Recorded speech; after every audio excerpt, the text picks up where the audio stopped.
Ever find yourself waiting endlessly at a big box pharmacy, feeling like just another number? At Tablet Pharmacy, they provide the personalized service you deserve. They offer free delivery and blister packaging options to make managing your medications easier than ever. Check their competitive prices online at tabletpharmacy.ca. Here and Dave, they're on the mics all right. Join the ride, it's gonna feel just right. Welcome back to the Pulse Community Podcast. I'm Peter McCulley, and we're tracking the pulse of life on mid-Vancouver Island as the signs of spring begin to show themselves all around us.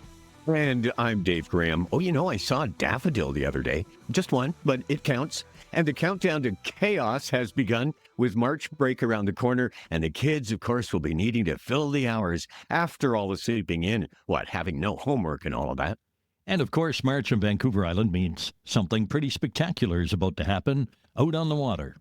Oh, yes, one of nature's great spectacles, the herring run.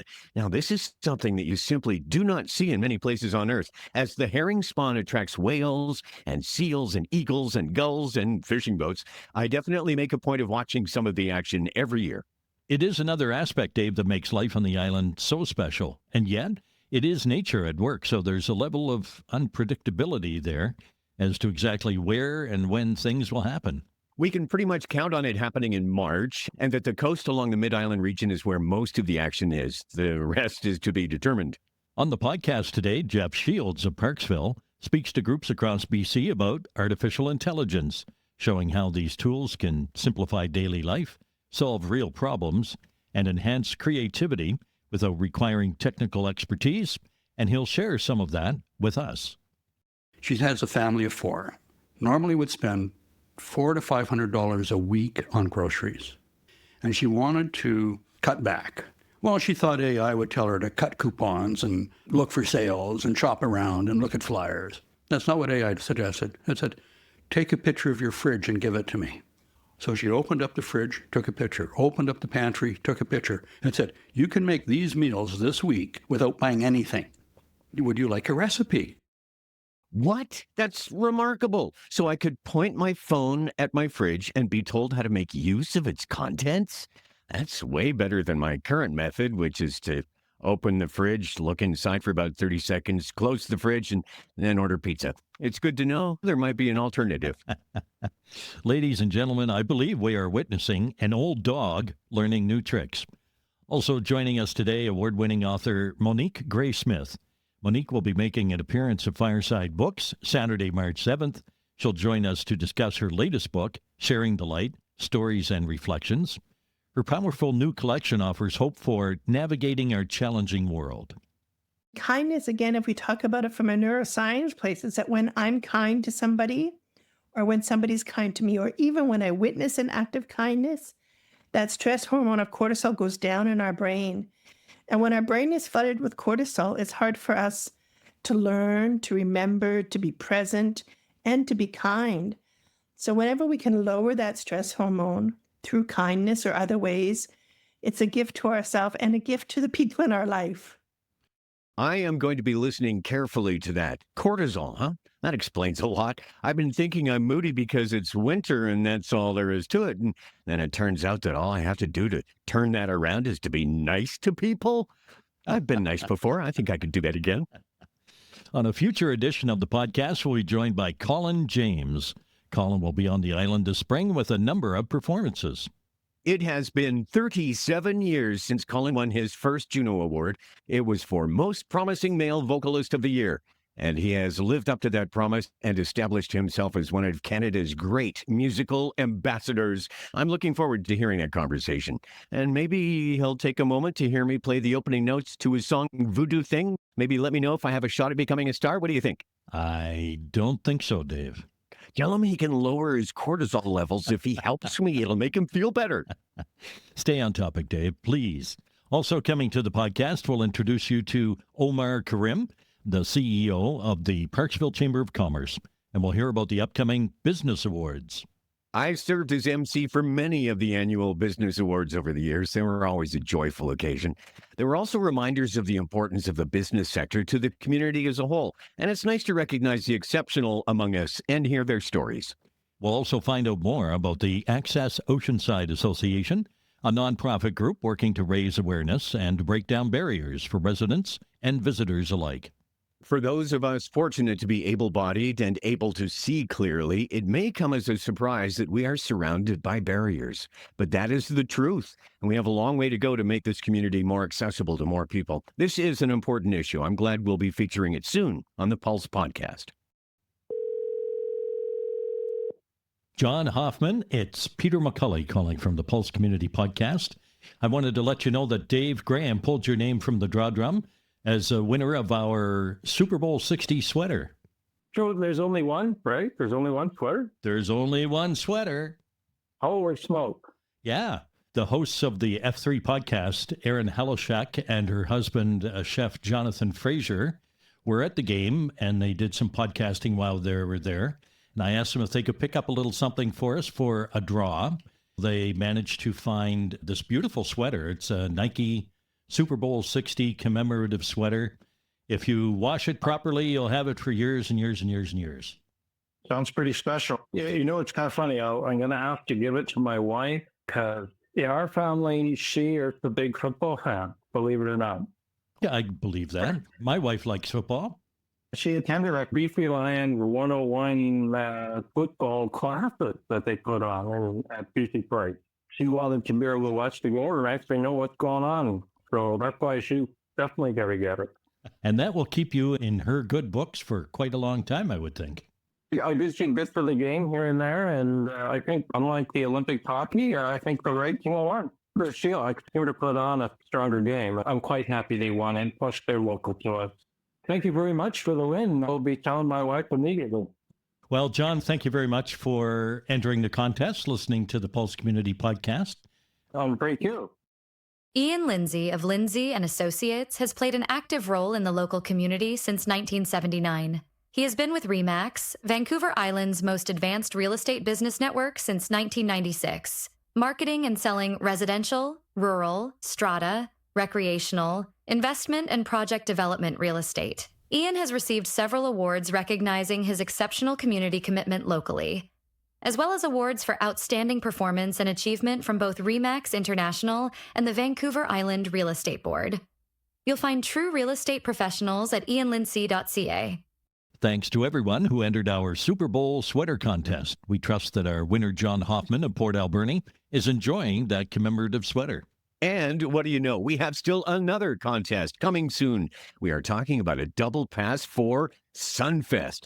Those of you who have been to the Laketown Amphitheater for the Sunfest Country Music Festival already know that this is a world-class event. We encourage everyone to stay tuned to win. Watch our Facebook page, The Pulse Community, or our website, thepulsecommunity.ca, for details. Sunfest tickets are coming soon. We are feeling good about this next segment. Here's Marilyn to introduce our first guest. In the green room is award-winning author Monique Gray Smith, who joins us to discuss her latest book, Sharing the Light, Stories and Reflections. Of Cree and Scottish descent, Monique has been on her healing journey for over 34 years. Her powerful new collection offers uplifting stories and reflections on gratitude, love, joy, and hope for navigating our challenging world. Welcome to the Pulse Podcast, Monique. Thank you very much. Honored to be with you today. You've written over a dozen books, which include books for children, adults, older adults. Most authors find a lane and stick to it. Because you write for all demographics, what does that tell us about what you have to say as a writer? I think my books are about joy, happiness, kindness, love, gratitude. And I don't think those ways of being and those values are age specific. Sometimes our littlest people understand those ways of being way easier than those who might have lived a few more years on this beautiful place we call Earth. And this beautiful place we call Vancouver Island, where you and your family live. Yeah, I'm blessed to live on the Lekwungen-speaking people's territory, also known as Kasapsim and the Songhees people. And all my books have been written on this territory and raised my children here. So I feel immensely grateful to the Lekwungen-speaking people. And how does the island, Vancouver Island, show up in your work and influence your creative process? Every single one of my books has been inspired here on the island or close to the island. All of my books have been written here. It is a place for me of immense beauty. Anybody who comes to Vancouver Island is always in awe. A big part of that is because of the Indigenous peoples who have been caretakers and stewards. This land is a very special place and surrounded by the ocean and clean air. So it is a place that inspires me immensely. So you have twins and have been balancing motherhood with your prolific writing career and speaking engagements. As you release the new book, Sharing the Light, what are you hoping that your children's generation will discover about all of this? I hope that they're reminded of the light that is within them and how to be a beacon. But I also hope that they don't rush through the darkness, that all of us have times in our life, and it's part of what life is about, is difficult times. And in those difficult times, we can learn so much about ourselves and our common humanity and how to cultivate light again. So that's what I hope, is that they don't rush through the darkness, that they learn from the darkness whatever they need to so that they can be a light once again in the world. Many of your books, Monique, touch on reconciliation, Speaking Our Truth and Lucy and Lola, which deal with the legacy of residential schools. So how do you balance addressing painful history, dark history, as you mentioned, while maintaining a message of hope and healing that characterizes your work? I think we always start with truth, right? Truth and reconciliation. And when we tell stories of the truth, it allows the listeners to understand, to develop their compassion, to develop their empathy, to understand how some of the policies and legislations of Canada have impacted the wellness and the thriving of Indigenous peoples for generations, and how those policies and legislations have also impacted our relationships as Indigenous and non-Indigenous people. And so in the reconciling, it's our own journeys of reconciliation, of understanding the truth, and finding ways to contribute to the wellness of the world, however that looks. Now, you've worked as a psychiatric nurse in Indigenous communities for over 25 years, and as a consultant and an international speaker. How does your clinical and community work contribute to the writing and vice versa? It contributes hugely, and my work was both in our communities, outside of our communities, working in hospitals. And that work as a psychiatric nurse, one, taught me how to pay attention. And when we pay attention, we learn about the stories around us. But also that work has, I think, built a stronger heart for me to love more, to care more, to be more empathic, to be more compassionate, and to want to learn more about the truth of stories, not to cover up some of the anguish that we may or may not be feeling from other people's lived experiences. What I've also learned is the incredible resilience of people, the ability to bounce back in the hardest of days, the hardest of weeks, the hardest of years. And it doesn't dismiss what has unfolded, but it, I think, in some ways is a testament of the strength of us as human beings, is the ability to be resilient. Tell us about being an international speaker. Where has it taken you? Oh, I've had the incredible gift of speaking in Hawaii, in Aotearoa, New Zealand, in Australia, throughout North America, and have just met incredible people. And the thing that always amazes me is how similar our stories are around the world, and how I can be, for example, one time when I was in New Zealand, I was sitting around a feasting table, and a gentleman, his name was Tony Waho, start to talk about, he said, I've been to Canada. I was a Rotary Exchange student. And then my friend Diana Elliott asked him, where were you? And he said, I was in Kamloops. And I was like, I said to him, that's where I grew up. And I said, what year were you there? And he said, 1980 to, I was there a couple years, 80 to 82. And I was like, my dad was involved with Rotary then. And he said, what was his name? And I said, Ed. And instantly his eyes filled with tears, Peter. And he said, Smith. And I said, yeah. He said, oh my gosh, your dad took care of me. He saved my life. He got me out of jail. And there's more to that story, but I think that's what happens when we sit and visit with people. We see how common our stories and lived experiences really are.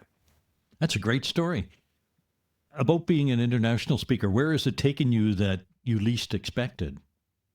Oh, wow. That's a good question. I think probably, and this is in North America, but there is a school run in South Dakota that is an Indigenous school for children to come from communities from North and South Dakota. It's called a residential school because the children live there, but it's not a residential school as we have in concept of the understanding of our history. And I think for me, that was one of the places where I had to reconcile within myself our children being away from home and in a boarding school that was still called a residential school, but under a different way of operating than how I had understood them.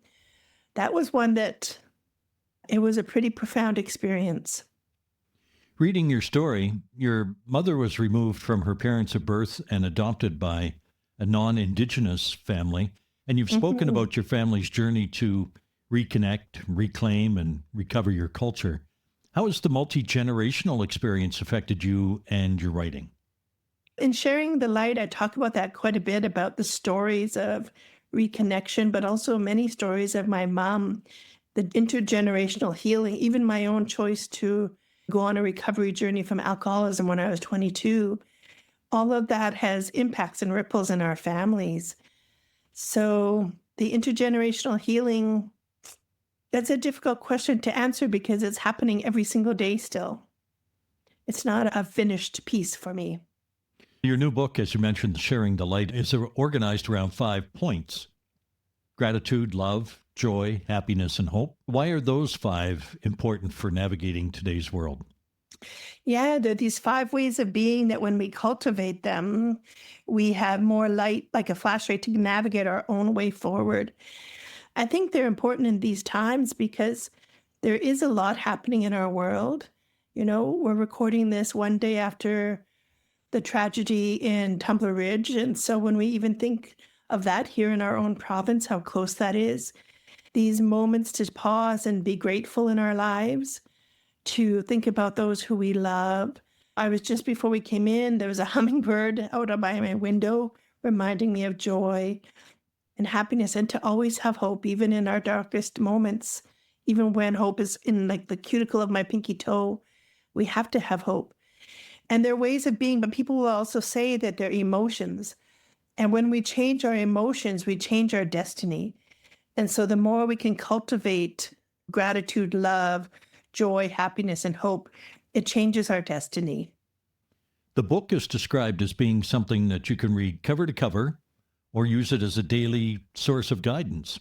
What do you hope readers experience when they pick it up on a regular basis? I hope that they see their own strength, their own resilience, their own stories reflected back to them. And in that, their light gets brighter, whether their light in that day is just a minuscule flame, or if it's already bright, that it gets brighter. That's my hope. Can you share an example from the book about a small act that can be powerful? Oh, for me, it's as simple as in the morning before my feet hit the floor, thinking about in my life 3 to 5 aspects of my life I'm grateful for. And then at the end of the day, doing that same thing, that when we focus on gratitude and actually consciously think about those elements in our life we're grateful for, it changes our brain chemistry. It lowers that stress hormone of cortisol and increases dopamine. And it also increases serotonin, which helps us to have lifelong happiness. I wanted to ask you about your recent children's book, When We Are Kind. It explores everyday acts of kindness, and You Hold Me Up encourages children to consider each other's well-being. Yes. Kindness is a salve we need right now for sure. And kindness, again, if we talk about it from a neuroscience place, is that when I'm kind to somebody, or when somebody's kind to me, or even when I witness an act of kindness, that stress hormone of cortisol goes down in our brain. And when our brain is flooded with cortisol, it's hard for us to learn, to remember, to be present, and to be kind. So whenever we can lower that stress hormone through kindness or other ways, it's a gift to ourselves and a gift to the people in our life. Monique, the book Tilly was loosely based on your own life and healing journey. When you're drawing from personal experience, how do you decide what to share with people? Thank you for that question. I usually write freehand and think about like just stories that come to me to include, or the characters. And then when there are elements that reflect my own lived experience or my family, I give them to my family to give approval for those to be included. And it's the same in Sharing the Light. There are family stories in there that went to my family and to my sister for approval, to honor them and to make sure that their dignity is upheld through the storytelling that I have the gift to be able to use at this time. Monique Gray Smith, and her latest book is Sharing the Light, Stories and Reflections. Thanks for being with us today, Monique. Total privilege. Thank you, Peter. We thank Monique Gray Smith for joining the Pulse community. The title of her new book, Sharing the Light, says it all, doesn't it?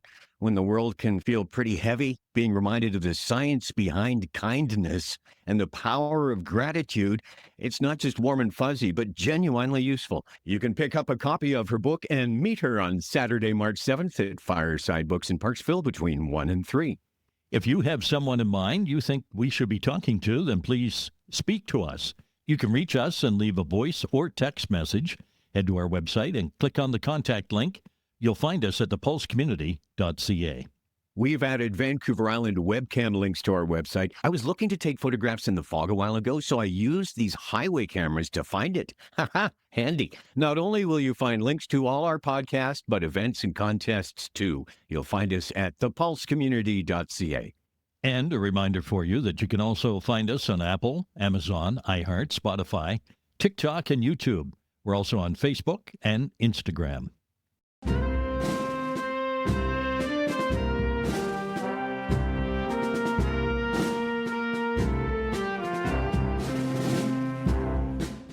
Hi there, this is Daniel Herzog.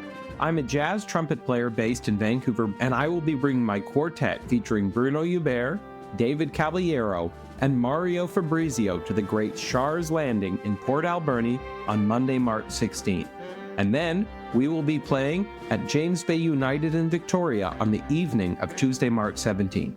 I can't wait to see you there for a night of original jazz music, improvisation, and swinging standards.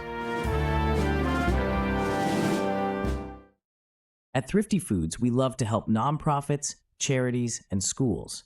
Our Thrifty Foods Smile Card bulk program allows organizations to immediately save up to 6% on the purchase of Smile Cards in bulk, allowing you to keep more money in your organization's pockets. Ask for details at Thrifty Foods in Parksville. Ever find yourself waiting endlessly at a big box pharmacy, feeling like just another number? There's a better way.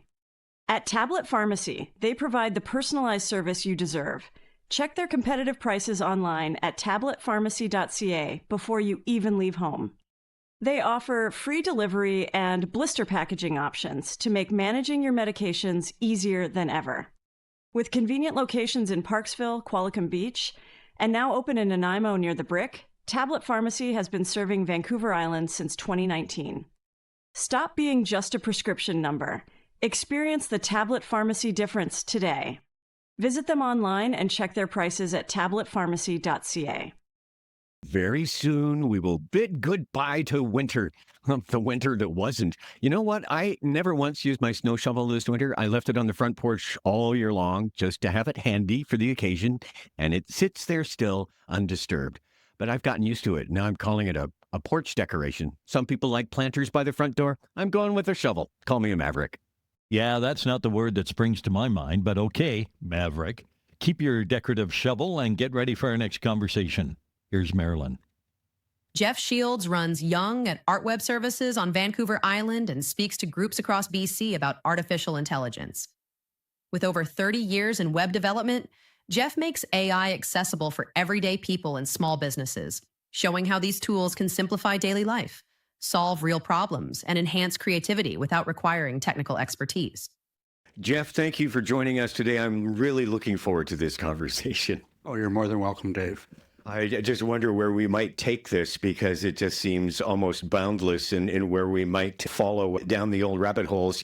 So you've been in web development for over 30 years. Now you're speaking about AI to various groups. And I'm wondering how you came to realize that this AI was something everyday people and small businesses need to understand as soon as possible. Well, I was introduced to AI back in the 1960s, reading science fiction. Isaac Asimov, Arthur C. Clarke. AI came up then. So I have followed this through science fiction all my life, so 60 years. Back in 2022, 2023, IBM came out with their neural engine and playing chess. That was the big thing when they finally beat the world chess master. November of 2022, GPT dropped ChatGPT 1.0. In January of 2023, they dropped an app. I am probably using AI 7 to 8 hours a day, and I do everything. It's from research to coding to writing to getting ideas for blogs, for writing blogs, generating images for blogs, trip planning. We planned a trip to Hawaii and used that for finding out where to go. That was an interesting experiment. And so I approach it from an experiment. That's how I would encourage people to do it. There's lots of free versions out there. There's over 2 million AI generators now. You know, the big ones are Claude and ChatGPT and Gemini, Perplexity. They have slightly different twists. And we're getting new models weekly. There's lots of free stuff. So you can go in and play around for free, and you don't have to pick one. When I started, I'd set up an account. I would play with one for a little bit. When I used up my credits, because I was getting allowed 10 credits every 3 hours. So then I would go to the next one and use up my 5 credits there for the 3 hours. And then I'd go to the next one. And every 3 hours, I could cycle back. So I was able to use them. So that's how you get involved. You can do it for free, and you can do anything for free. Well, if you're on it that many hours in a day, how much time are you saving? I just finished a coding project that took me 2 months that would have taken me 7 years, if that gives you some idea. And basically, I've been working on creating workflows and skills and agents and memories. This is all built into different forms of AI. So I spend most of my time working on those that I make publicly available. Everything in AI is prompt-driven. And if you gave it a very simple prompt, it may hallucinate. And that's one of the things. AI hallucinates. You cannot trust its output. You need to give it guardrails. One of the guardrails I have is that because my wife is an artist and we publish an art magazine and I'm doing websites, is I don't want to encroach on copyright. So one of my rules is you must use open source or public domain content. You must use valid and verifiable content. And if AI doesn't know something, it makes it up, just like you and I make up. So I tell AI that it needs to be able to verify with 3 sources, or it has to come from a government site or academia. It has to be able to verify the information in 3 different ways. And if it can't, it has to give me a confidence score from 0 to 10. So if it's giving me a confidence score of 2, I'm not interested. That answer doesn't work. Try again. Like check yourself. So the other day, I asked it to do something, and it did a calculation. I knew what the answer was. The answer it gave me was so far out in left field. I said, check your math. Or actually, I said, your math sucks. So then I went, oh, yes, I'm sorry. I forgot to do this. I forgot to do that. I assume this. Question everything it does. Ask it why. The other thing with AI is it knows what it knows or knows what it doesn't know. And you don't. So you can say, tell me how to do this with you. How should I approach this? Help me craft a prompt that I can give you back to do this job. I'll say, okay, now generate a prompt that I can feed into a new conversation to accomplish this. So I'm using AI to instruct itself. Give me the rules that will make it sure that you don't hallucinate. And it does that. And I just keep adding it to my library of stuff, and I keep feeding it back in and improving it each iteration. For a lot of folks living in this world today, at least in terms of the world we can control, losing weight, managing finances, managing the household, you can just use AI again? Yeah, I just had a story come across my newsfeed, and I thought this was brilliant, and I thought it's worth sharing. It was a woman. She has a family of 4. Normally would spend $400 to $500 a week on groceries. And she wanted to cut back on her grocery spending. So she asked AI, how can I cut back? Well, she thought AI would tell her to cut coupons and look for sales and shop around and look at flyers. That's not what AI suggested. It said, take a picture of your fridge and give it to me. So she opened up the fridge, took a picture, opened up the pantry, took a picture, and said, you can make these meals this week without buying anything. Would you like a recipe? She said, okay. So AI gave her a recipe. Oh, you might need to buy a little bit of this. So now what she does is she takes a picture before she goes grocery shopping. AI plans out any meals that she can, what's in the cupboard, in the freezer, in the fridge, and then gives her a shopping list. So that's how you can do that. I was reviewing my portfolio at the end of December. So I took my portfolio, because I do my own trading. I took the portfolio intact, dropped it into AI, said, review this and tell me what you think I should do over the next year. It came through and says, well, you're doubled up in this category. You might want to trim it a bit, but not now. It went through, you might want to, you don't have anything in this sector. If you want to balance your portfolio, you might consider these stocks, and these stocks. I also have a rule saying if you need more information, ask me questions. So it said, well, what's your risk tolerance? I said, well, we want to buy Canadian companies. We want to buy this. We want dividend stocks that pay more than 5%. We want non-volatile stock. So we use it for that part of our financing. And we've done, in the last year, we have done remarkably well. Both our portfolios have doubled. It's always asking, double check this. And if I get an answer, I'll feed it to another model, critique this model from this model, and it'll come back and go, oh, no. It's like having a conversation with 3 different experts at the same time. Right? So you can use it for anything that you can imagine. And if you can't imagine it, ask it. That's the cool part. Ask AI, how can I use you to do this? It'll say, well, here's a bunch of options. Do you want A, B, or C? Well, let's try C. Okay, I don't like that. Let's go back and try A. We were going to Italy, and so I wanted to learn some Italian. I didn't want it to do translations. I wanted it to teach me pronunciation. Okay, I want to say this. So I put it into voice mode so I could talk to it and it would answer back in voice. So I would say, okay, I'm going into a coffee shop. I want to order a coffee. How do I say that? Okay, so then I would repeat the phrase. And I would say, well, that was close, but you need to pronounce it like this. So it would work on the one word until I could say the one word right. Okay, now let's do the phrase again. So it was critiquing my pronunciation in real time. So by the time we finished that 10-minute segment, I had about 15 phrases that I was quite comfortable with. And it wasn't just Italiano. So it doesn't matter what you're thinking. When we did the trip to Hawaii, we started Googling stuff. You get all the stuff from all the websites, and you got to then go into it. You got to look at it. So I asked AI, I said, we're planning a trip to Hawaii in the fall. Give me a list of things to do. Well, it gave me the same list that I got from Google. I said, okay, this time, ask me any questions that you might have so I can supply context. It says, well, what's your age? We're seniors. What's your activity level? Moderate. What's your budget? Let's say low. What do you like to do? Art shows, we like museums, we like cultural stuff. We don't want to spend more than $25 for tickets. Well, it gave me a list of stuff to do in Hawaii that was exactly what we were looking for. So we're looking at planning a trip overseas in the near future. We don't know how near that future is, but I said, okay, let's look at what are our options to go from here to here, and what's the best time to visit? And so it can come out with all of the answers to that without having to Google everything. And even now, if you go in and Google stuff, there's an AI option, and the first block is AI. So that's the easiest way to start. Just start using AI when you Google. That's using Gemini, by the way. But you can get free Claude accounts. You can get free ChatGPT accounts. They'll be limited in how much you can do, but they can still do everything. So basically, they count the prompts. They'll say, okay, you've got 10 prompts that you can use in 3 hours or whatever. When those 10 prompts are up, it says, okay, now you got to wait 3 hours.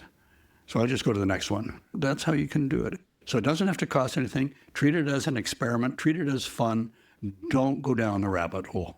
Well, that leads perfectly to my next question, which is the pitfalls. You talk to groups, as we established, about all of this, and what do you warn them about? AI is really good at reinforcing what you're thinking about or talking about. So if you're thinking about things that are positive, it's going to really reinforce it. AI is the best yes man in the world. That is where people get into trouble, because we've seen things in the news about AI being accused of encouraging people to commit suicide. And it's really good at encouraging people to commit suicide. That's not the hole you want to go down. Stay away from that. The guardrails don't detect that. At least not yet. The built-in guardrails aren't that clever yet. So because it's just guys like me who are writing rules for it, hoping that you're not going to go off on some beaten path and bypass those rules. And it's relatively easy to do that. So that's why I create my own rules, so that it's working within my framework. It's really good at reinforcing everything. And it's really good at doing things very, very fast. So it does good things very, very fast, and it does bad things very, very fast. Double check what it tells you. Verify it. Don't believe everything it says. Those are the things to keep in the back of your mind. And question it.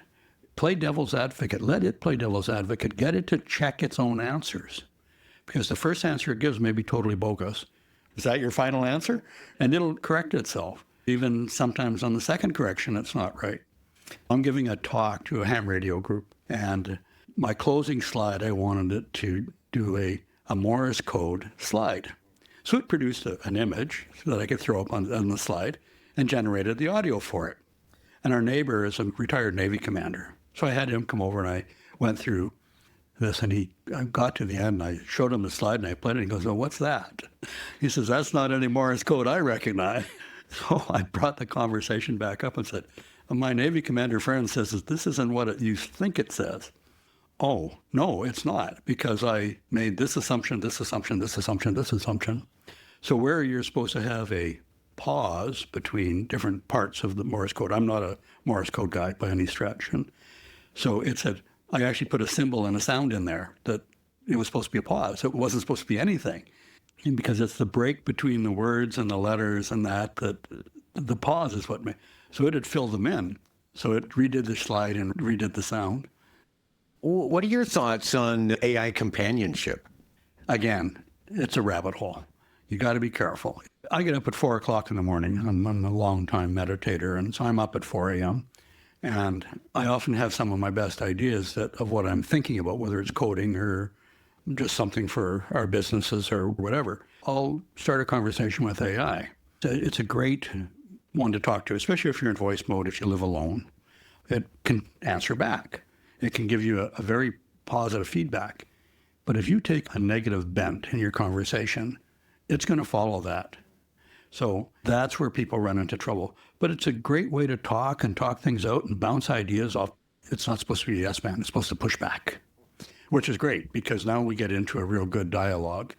It's fun. It's like talking to yourself, but someone who's faster thinker than you are. People talk to their cats and dogs all the time. And AI is like that. They're like a pet that talks back. Is there some aspect of AI that frightens you knowing as much as you do? Well, there's bad actors. If the guardrails aren't there, we've got robotics that are on the horizon. I just saw a video the other day from China where they've got humanoid robots performing the full Shaolin martial arts set flawlessly. They had like 20 of them on stage. Well, that's a little bit scary. If they turn that into a war machine, you're not going to have soldiers fighting battles in the near future. Ukraine has really leveraged AI in their battle against Russia. They've been able to produce things and come up with ideas on how to modify weaponry, and they've been dominating on the battlefield. If it goes into that direction with AI and robotics in that direction, that does scare me. That's not how I use AI. I don't have any control over people doing AI that way. All I can do is share my own moral dilemma and use it responsibly. If you don't start using AI, especially the younger people, they're going to get left behind because jobs will depend on it. It's not that AI is going to take jobs away, but if people aren't conversant with how to use AI, they won't have a job. I don't think there's an industry that won't be touched somehow. I also see that it's going to have a huge impact on the capitalist system. I see that we're going to have to evolve away from money being the source of everything. So we're going from manual labor to some robotics and some AI, and we're not that far away. I don't know if it's 5 years, 10 years, 20 years. robotics will take over everything. The robots will be harvesting crops. They'll be building everything. More in the way of Star Trek than Star Wars. In Star Trek, they had the replicators for food. They would replicate parts. They could go on a 5-year mission and not be dependent on anything. All it took was massive amounts of energy. That's our thing, is we need huge amounts of energy for AI today. We're using a lot of water with AI today. That's why Musk is talking about putting data centers in space, because you got automatic cooling. Water is used for cooling. And there you've got basically absolute zero. You can't get any colder than that. I think we're going to evolve into a society along the Star Trek line where people do what they like to do. I think in that transition, we're going to have a lot of trouble with drug abuse, alcohol abuse, any kind of abuse, because it's going to be a major change. And until we have 2 or 3 full generations that grow up in that, society is going to have a lot of churn. If I might throw one more thing at you here, is AI going to be our savior? Is it going to fix all of mankind's great problems? Well, there's a gentleman who used to be the AI director with Google. And back in 2010, when they were first working on AI, and he came up with a paper that said AI would end civilization. Last year, he had another paper that came out. What if AI could fix everything?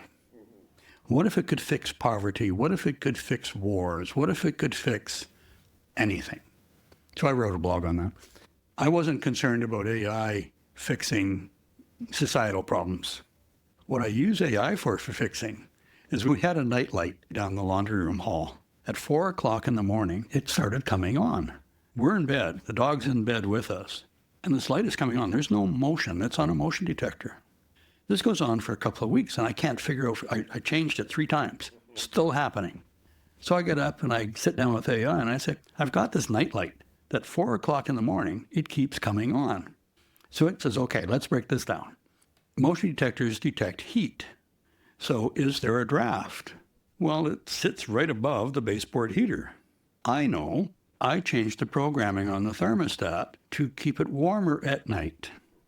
Well, because we've been getting cold nights, the heater has actually been coming on. So the rising heat wave was causing the light to flicker.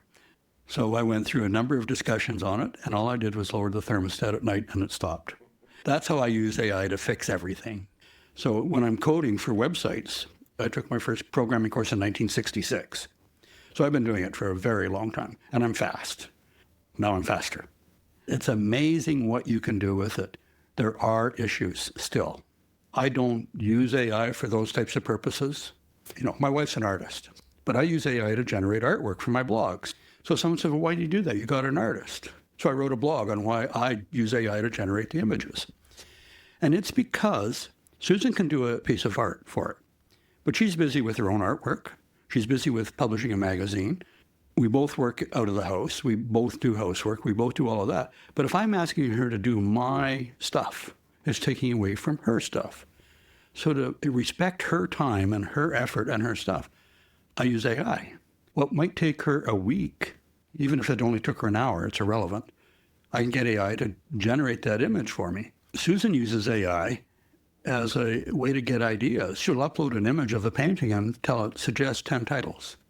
But she doesn't necessarily use any of those titles. She might use a part of one, but it gets her thinking in a direction. So it's a tool. It's like a hammer, right? It's like a screwdriver. You use it the proper way. You use it responsibly. I do a lot of writing on using AI responsibly. You know, you don't want to plagiarize other people's work. You don't want to infringe on copyright. So I set rules up that doesn't do that. If you're going to generate content, do it. So when I'm writing a blog, I'll discuss an idea and I'll tell it stories that I want to tell. So they're my stories. And then I'll tell it to give an outline and I'll run through the outline. And we may do 7 or 8 iterations. But if I was doing that by hand and typing it all out, it would probably take me a week per blog. Now it takes me 20 minutes. So it will generate from my ideas and my wording, it will fill in the blanks. So if I give it a point form, it uses that point form, but it converts it to a sentence. That is how I make use of it. I think it's the same way that the questions that I was sent for this interview were generated by Marilyn. And I can tell as I read the questions, it was taken from the context of my blogs. That is a great way to use it. We use it the same way for the magazine, or when we're doing interviews for the magazine, to generate the questions for this person. Here's their blog. To extract the information from the blog, it speeds things up. It speeds up doing good work. It also speeds up doing bad work. That is the catch. And a lot of people fall into it because they don't know how to frame the prompt. I actually have a little file that I'll have that outlines a certain number of instructions for it to follow. Now, in the one that I pay for, that's in memory, but I'll copy that out of that one that's in memory. And on the free ones where I don't pay for, I don't get the benefit of memory. So I copy the memory and I put it into a file that I can drop into my next conversation on a different model and say, follow these rules and do this. So I don't have to keep retyping it every time. So I'm lazy, right? I had a boss once who called me lazy. And then after 6 months, he said, a truly lazy person always finds the easiest way, always finds the fastest way, and always does it right the first time. And that is my philosophy on life. I'm lazy, but I am truly lazy. I think that's wonderful. Thank you so much. Appreciate your time and expertise. Jeff Shields shedding light on AI is something that actually works for real people. If today's conversation has you at all curious, look for links in our story notes at thepulsecommunity.ca. Jeff will be speaking to groups across British Columbia. Worth checking out if you want to explore this fascinating topic. It feels like I've been given a key to a door I didn't even know existed. I'm going to go home and photograph everything in my pantry and then maybe order a pizza while I try to figure out how to make this incredible resource work for me. Does AI already know what I like to eat? Wait, is it watching me now? Well, I don't think so, Dave. Hey, folks, we're eager to share a new member of the Pulse community. It's Cindy Thompson of Parksville and her podcast, A Resilience Project. Through stories of resilience, we can discover the key elements that can move us from surviving to thriving. In the latest episode, Alvin Law shares a most remarkable story of human resilience. Born without arms, as a result of the drug thalidomide, Alvin learned to use his feet as hands and went on to become an award-winning musician, mastering the trombone, drums, and piano. His message is simple but profound. Don't just survive, exceed expectations. Oh my, that is the kind of story that puts everything in perspective. Whatever you may be struggling with today, Alvin Law reminds us of the extraordinary capacity of the human spirit. Parksville councillors Joel Grenz and Sean Wood, the nonpartisan hacks, take listeners behind the scenes of municipal advocacy work that directly impacts Vancouver Island taxpayers. Joel and Sean bring a perspective that's honest, accessible, and actually pretty entertaining for something involving municipal budgets. Well, our Skookum Kid Stories feature Captain Dave and the crew of the Mellow Submarine, and Peter and Gracie, the Eskimo dog. Our Kid Stories now offer coloring pages to go along with each new episode. This week's episode features Captain Dave and his first mate, Larry the Lobster, checking out the Barnacle Olympics off Gabriola Island. Barnacle Olympics, huh? Sounds a bit counterintuitive, but I bet it makes for a fun story. And then we have the timeless tales as featured in our Radio Archaeology Classic Radio series with original episodes of Dragnet featuring Sergeant Joe Friday and Marshal Matt Dillon in Gunsmoke. You'll find these podcasts and more at thepulsecommunity.ca, and while you're there, sign up for our weekly newsletter to keep up to date on the latest podcasts, guests, and contests. Yes, contests. A reminder of our new one for tickets to Sunfest. Details coming soon through our Facebook page and on the website. So thanks for joining us here on the Pulse Community Podcast. Enjoy the onset of spring. Get out there and watch the herring run, and come on back in for the next episode as we continue to feature the people and the stories of Mid-Vancouver Island. I'm going to go home and photograph the contents of my fridge, but I actually have a feeling I already know what AI is going to suggest for dinner. Oh, what's that, Dave? Yeah, it's going to tell me to finish the leftover pizza, and then maybe I could get AI to play a game of, is this safe to eat? Or maybe a round of, what food was this? Oh, man, I got to clean out my fridge. Hey, Peter, I have a great idea, and it will make you feel good. Well, I'm going to start off by just saying no. I don't do well with touching, seeing, or smelling foods that have gone off, so I was hoping you could clean my fridge for me. And I'm going to keep saying no. But think of lowering your cortisol levels. Helping me will help you. Dave, maybe you could ask AI what it thinks my answer will be. Would it be no? Hey, Peter, where are you going? I can sweeten the deal. Leftover pizza. All you can eat. Peter? Here come Peter, here comes Dave. Oh, listen. Bringing stories, making waves. No missing. Spinning tales in the podcast cave. So sweet. Laughs and insights everywhere. What a treat.